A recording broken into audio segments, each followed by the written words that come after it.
Bonjour, bienvenue sur le plateau de Bâti-Journal TV. Nous sommes à Dijon pour le Forum Bois Construction 2018 et avec moi deux architectes avec qui nous allons parler de la ville de Rosny-sous-Bois et des actions de la ville au niveau construction durable et notamment pour les écoles. Fanny Mathieu, bonjour. Bonjour. Donc vous êtes architecte, est-ce que vous pouvez nous présenter votre agence ? Alors nous ne sommes pas une agence. Vous n'êtes pas une agence. Nous sommes une cellule de maîtrise d'œuvre totalement internée à la mairie de Rosny-sous-Bois. Nous sommes en général une équipe de 2 architectes sur un projet et les ingénieurs nous accompagnent également. Nous travaillons dans les mêmes locaux et donc ça permet une proximité et une réactivité assez exceptionnelle. D'accord.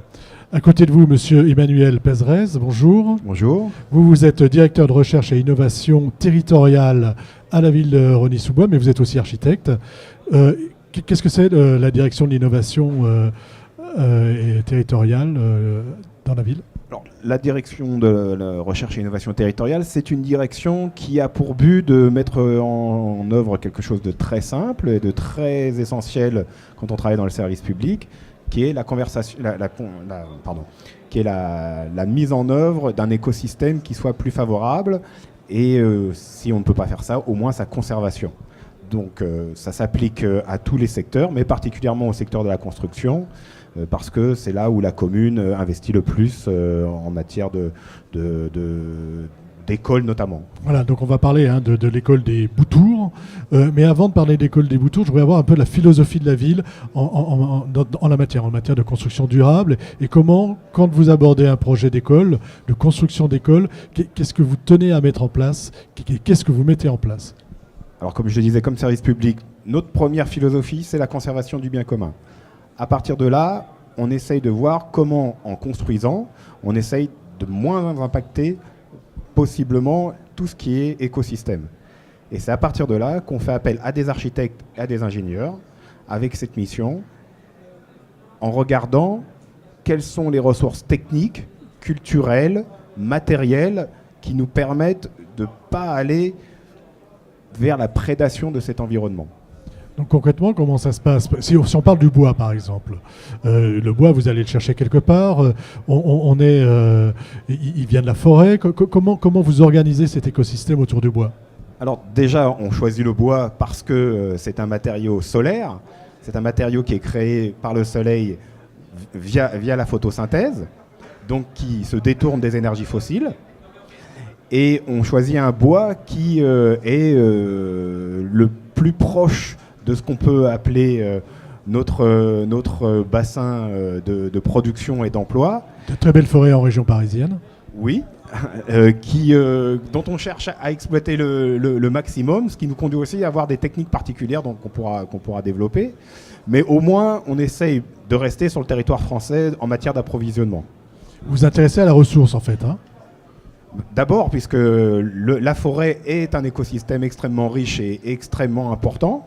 Donc, il faut qu'on regarde comment les bois grandissent, comment on les prélève et comment on les achemine jusqu'à nous. Pour l'architecte que vous êtes, comment vous intégrez cette notion d'écosystème dans vos projets, dans votre projet d'école, par exemple ?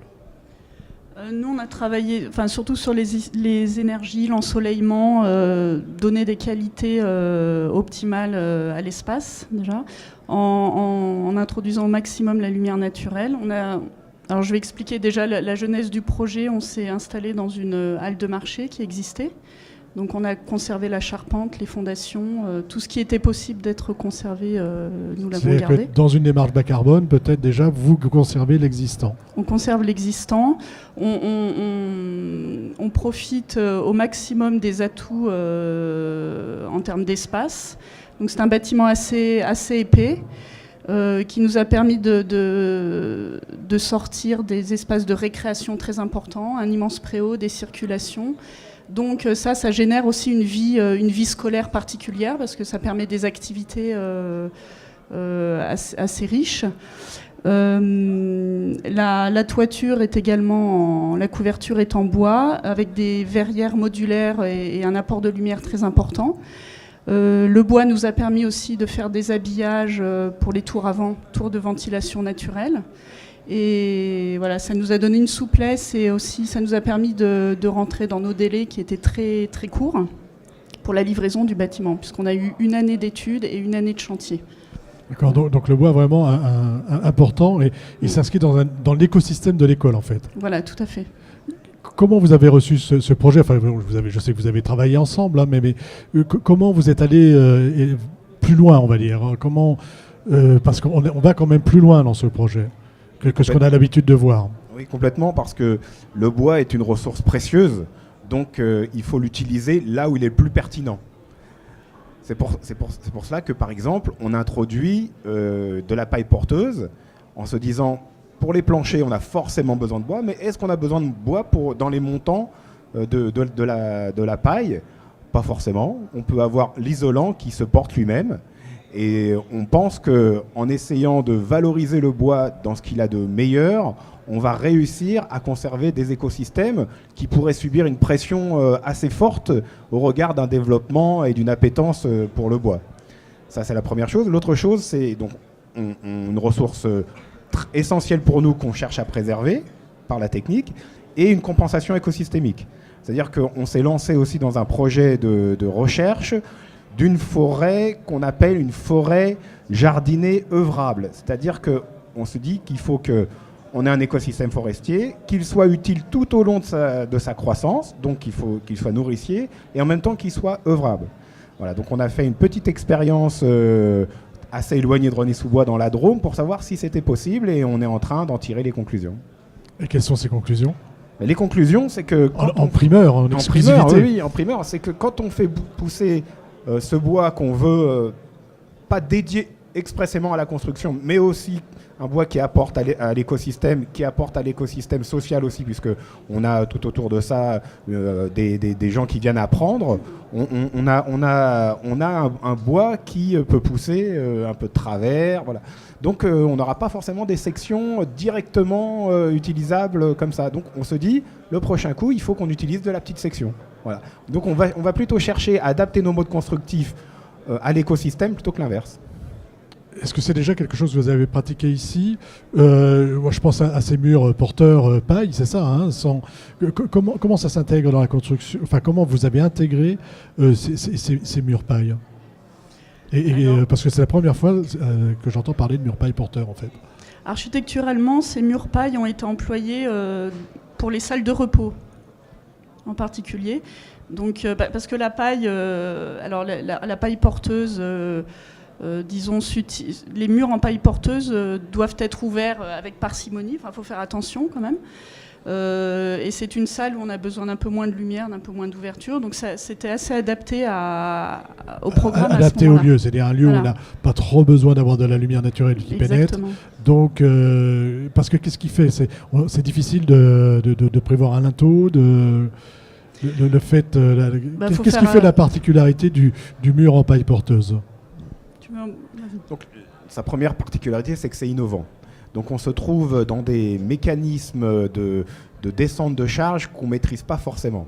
Et le bureau de contrôle, il réagit comment quand vous lui parlez de ça ? Et on se trouve aussi dans un environnement réglementaire qui n'existe pas. Donc il faut commencer par être on va dire, surassuré, notamment au niveau de la taille des bottes. Et de la capacité de son percement, voilà, parce qu'on se dit que plus c'est percé, plus on a des charges réparties. Donc c'est ça, la première chose à faire, c'est de dire on commence gros, on perce pas beaucoup, mais le prochain coup, on passera à plus fin en paille et plus ouvert. Voilà simplement les choses qu'on travaille. Voilà. Sur l'aspect bois, quel type d'essence avez-vous utilisé comment vous avez intégré en fait l'écosystème auquel vous aviez affaire à l'époque, puisque si j'ai bien compris, vous n'avez pas encore intégré ces bois tordus dont on a parlé tout à l'heure. Alors le bois, il est largement employé avec un certain nombre d'essences. Donc en bardage extérieur, nous sommes en Douglas. En couverture, c'est du Mélèze pour avoir la meilleure durabilité. C'est du Tavaillon, hein, tout simplement. Du Tavaillon, mais c'est des grands bardeaux en fait. On a évité les petits formats. On a des planches assez longues. En menuiserie, on est complètement en bois aussi, avec un triple vitrage. Donc ça nous donne des menuiseries à peu près 9 à 10 cm d'épaisseur en pin. Parce que thermiquement, c'est assez bon aussi. On a évité d'avoir de l'aluminium, les autres essences, on a des cloisons aussi en ossature bois. Donc c'est de l'épicéa contre-collé. Voilà, je pense avoir fait le tour. On est dans un projet qui s'inscrit dans une logique de labellisation ou qu'est-ce que vous allez aller chercher, bâtiment passif, positif, qu'est-ce qu'il y a au point réglementaire dans ce projet? Alors on avait pas forcément réglementaire, mais en tout cas, qu'est-ce que vous avez visé en fait? On avait visé, en termes d'étanchéité, on visait le Passive House, mais ça a été compliqué en rénovation et vu la vitesse du chantier aussi, on n'a pas eu l'étanchéité qu'on espérait. Et sinon, c'est orienté vers une démarche BDF, bâtiment durable francilien. Donc c'est un accompagnement particulier qui a été très intéressant pour nous. Et c'est nouveau, c'est tout nouveau. D'accord. Sur l'aspect chauffage, ventilation, on a parlé tout à l'heure de ventilation naturelle. Pourquoi ce choix et comment ça marche? Alors là, c'est le directeur de l'innovation qui va allons-y avec le directeur de l'innovation. Ce n'est pas la première école qu'on fait. On en a une qui est juste en vis-à-vis, là, qu'on peut voir parfois sur les photos. On cherche à se passer le plus de high-tech. Donc, on avait dans la première école une belle machinerie double flux avec récupération de chaleur.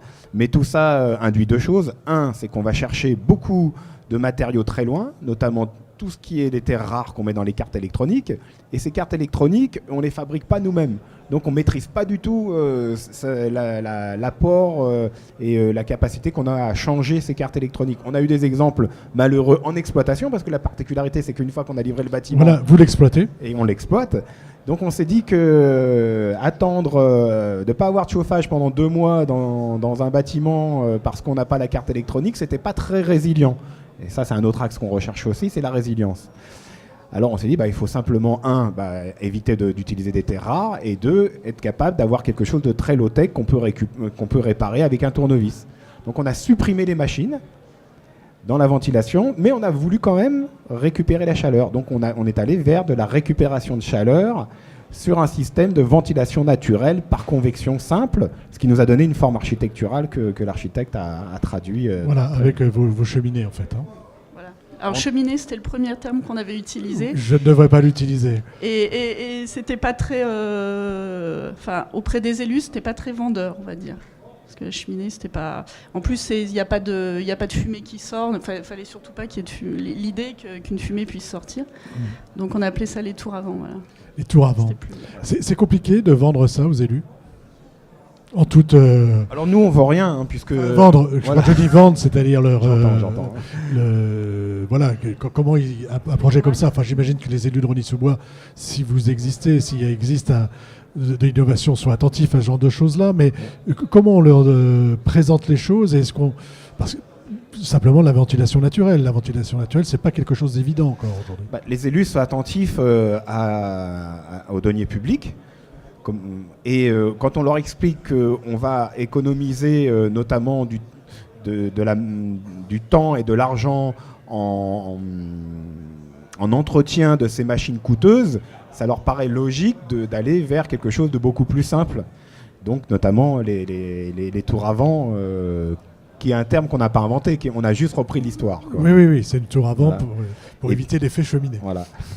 Et puis il y a une volonté partagée par la société maintenant, qui est que on ne peut pas continuer comme ça au niveau de la prédation de notre écosystème, et qu'il faut bien trouver des alternatives. Les élus étant en charge, comme nous, du bien commun, s'en trouvent naturellement à nous soutenir, je dirais, et puis surtout à être initiateurs, puisque on a fait une première école, une deuxième, et on va faire un centre de loisirs qui est dans la même veine. Donc ils sont très moteurs maintenant de cette façon de voir les choses. Moteurs et demandeurs. Tout à fait.